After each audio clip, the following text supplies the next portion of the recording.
स्वागत है। मैं हूं प्रतिमा शाह। आइए बढ़ते हैं आज की तमाम खबरों की ओर। भारतीय स्वतंत्र सेनानी के रूप में जानने वाले बिरसा मुंडा का अंग्रेजों के खिलाफ चली लड़ाई में अहम योगदान रहा है। बिरसा मुंडा को आदिवासियों का भगवान भी कहा जाता है। आदिवासी उन्हें अपने भगवान की तरह पूजते हैं। अपने कामों के चलते बिरसा मुंडा ने लोगों के दिलों पर अपनी एक छाप छोड़ दी है।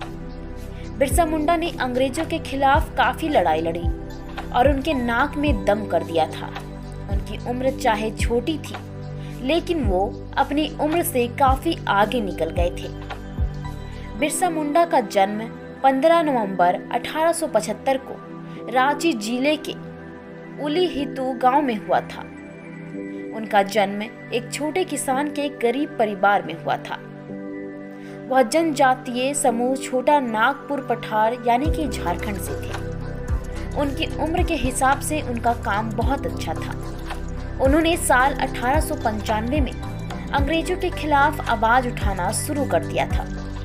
बिरसा मुंडा ने अंग्रेजों के द्वारा शुरू की गई जमींदारी और राजस्व व्यवस्था को लेकर आवाज उठाई थी। इसके साथ ही बिरसा ने सूदखोर महाजनों के सामने ही खुद को बुलंद किया और बगावत शुरू कर दी।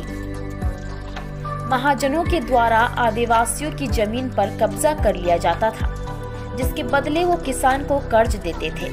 बिरसा मुंडा ने अपने निधन तक एक विद्रोह चलाया था।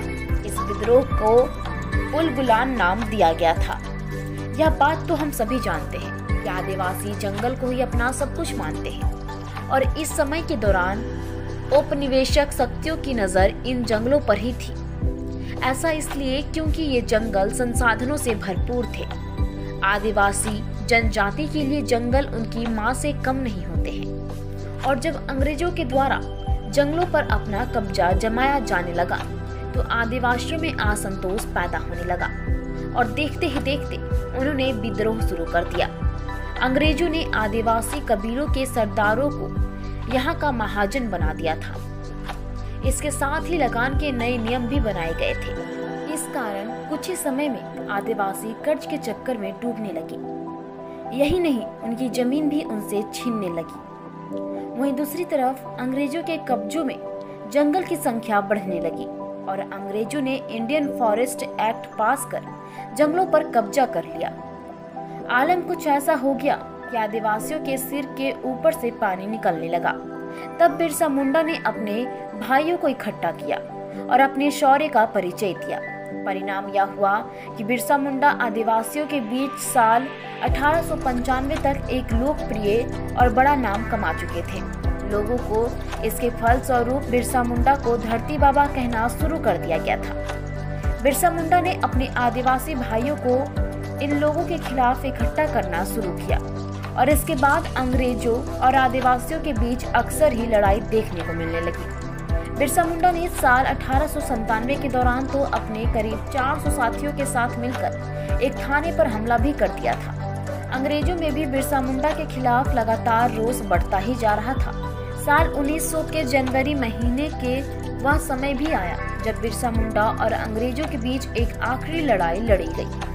यहाँ अंग्रेजों के साथ लड़ाई में हजारों आदिवासियों ने साथ में मिलकर लड़ाई की, लेकिन अंग्रेजों के पास हथियार मजबूत थे और इस कारण आदिवासियों को जान और माल का काफी नुकसान हुआ था। कई लोगों को अंग्रेजों ने मारा तो कई लोगों को अरेस्ट भी किया। अंग्रेजों ने बिरसा मुंडा पर उस समय 500 रुपए का इनाम रखा था। सुनने में यह आता है कि कुछ लोगों ने पैसे के लालच में बिरसा मुंडा के छुपने की जगह का पता बता दिया था। उस समय यह रकम बहुत ही अधिक थी। आखिरकार अंग्रेजों ने बिरसा मुंडा को गिरफ्तार किया और उन्हें रांची के जेल में कैद किया। यहाँ बिरसा मुंडा को धीमा जहर दिया गया और 9 जून 1900 को बिरसा मुंडा का निधन हो गया। ऐसे ही तमाम खबरों के लिए स्टेट बस के YouTube चैनल को लाइक और सब्सक्राइब करना ना भूलें। धन्यवाद।